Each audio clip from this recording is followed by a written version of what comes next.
Bismillahirrahmanirrahim. Assalamualaikum warahmatullahi wabarakatuh. Salam sejahtera dan salam Malaysia Madani. Pada hari ini, 12 hari bulan 6 tahun 2025, Sekolah Menengah Kebangsaan Gemilang telah mengadakan bengkel TVPSS 2025. Korang nak tahu tak apa yang kita orang buat kat sini? Jom ikut kami.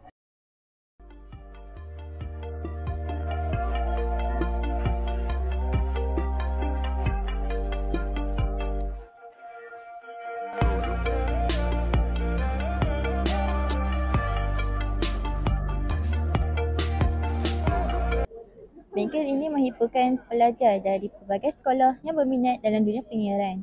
Mereka diberi pendedahan kepada asas produksi video, penulisan skrip, pengacaraan dan teknik rakaman. Bukan sahaja teori, tetapi mereka juga diberi peluang untuk mencuba sendiri dari depan hingga ke belakang takbir.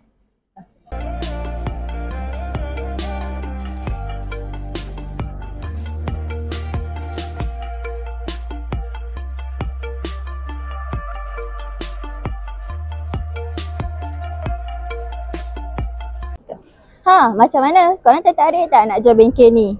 Jelas sekali, bengkel TVPSS bukan sekadar aktiviti samping. Ia membuka jalan untuk belajar berkarya, berani bersuara dan berfikiran kreatif. Saya, Marisa binti Mahazir, wartawan TVPSS Seri Mutiara, SMK Datuk Haji Hassan Noh, melaporkan untuk TVPSS. Sekian, terima kasih.